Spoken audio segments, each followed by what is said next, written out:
பந்தயத்திற்கு போராடுகிற யாவரும் எல்லாவற்றிலேயும் இச்சையடக்கமாய் இருப்பார்கள். அவர்கள் அழிவுள்ள கிரீடத்தை பெறும்படி அப்படி செய்கிறார்கள், நாமோ அழிவில்லாத கிரீடத்தை பெறும்படி அப்படி செய்கிறோம். இப்போ உலக பிரகாரமா நம்ம பார்க்கும் பொழுது இப்போ free field events, track events, இல்லைன்னா கிரிக்கெட், அந்த மாதிரி நிறைய கேம்ஸ்க்காக போராடுகிற ஒரு டிராஃபிக்காக போராடுகிற மக்கள் என்ன பண்ணுவாங்கன்னா, அதிகாலையில எந்திரிச்சு அவங்க அவங்களுடைய பிராக்டிஸ ஆரம்பிப்பாங்க.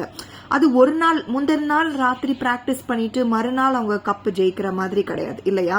அவங்க வருஷ கணக்கா அவர்கள் வேர்வையும் அவர்கள் உழைப்பையும் அவங்க என்ன பண்ணுவாங்க, தேவையில்லாத பொருட்கள் எதுவும் சாப்பிடாதபடிக்கு நாளைக்கு டோர்னமெண்ட்னா இன்னைக்கே, அதாவது அந்த டோர்னமெண்ட்டுக்கு 1 வருஷத்துக்கு முன்னாடியோ இல்ல 2 வருஷத்துக்கு முன்னாடி இல்ல 5 வருஷத்துக்கு ஒரு தடவை நடக்கிற அந்த ஒலிம்பிக்ஸ்க்குலாம் பங்கு பெறுறவங்க எல்லாம் எவ்வளோ நாளா அவங்கள ட்ரெயின் பண்ணிக்கிட்டு இந்த தடவை நம்ம எப்படியாவது அந்த டிராஃபி எடுத்துக்கணும், கப் எடுக்கணும், மெடல் எடுக்கணும் அப்படின்னு சொல்லிட்டு எவ்வளவு அடக்கமா இருந்து அவர்களுடைய எல்லா தேவைகளையும் அவர்களுடைய எல்லா ஆசைகளையும் கட்டுப்படுத்தி அந்த கப்பு மேலேயே அவங்களுடைய கண்கள் இருக்க வேண்டும் சொல்லிட்டு அவ்வளோ பிரயாசப்படுவாங்க இல்லையா.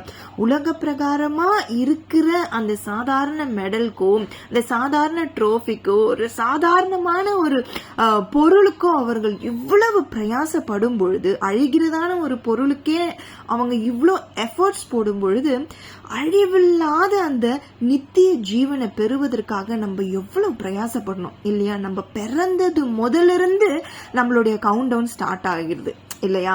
அந்த நம்ம வாழ்நாள் முழுவதும் தான் அதோடைய கணக்கே. அது வரைக்கும் தான் நம்மளுடைய ட்ரைனிங் பீரியட். அதுக்கப்புறம் தான் நம்ம ஜெயிச்சோமா தோத்தோமா, அந்த நித்திய ஜீவனை நான் பெறுவேனா அப்படின்னு சொல்லிட்டு தேவன் தீர்மானிப்பார். அப்போ அது வரைக்கும் நம்மளுடைய ஓட்டத்தை நம்ம என்ன பண்ணணும், இச்சையடக்கத்தோட தேவன் கற்பித்த அந்த நியாயத்தின்படி நம்ம ஓடி அந்த ஜெயத்தை பெறும் பொழுது எவ்வளவு பெரிய பாக்கியவான்களாக இருப்போம் இல்லையா. சாதாரணமான அந்த டிராஃபிக்கு அவங்க அவ்வளவு பிரயாசப்படும் பொழுது நம்ம எவ்வளவா பிரயாசப்பட வேண்டும்.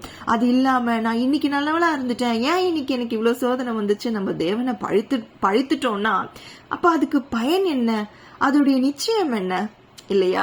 நம்ம கேள்வி கேட்டுக்கணும்.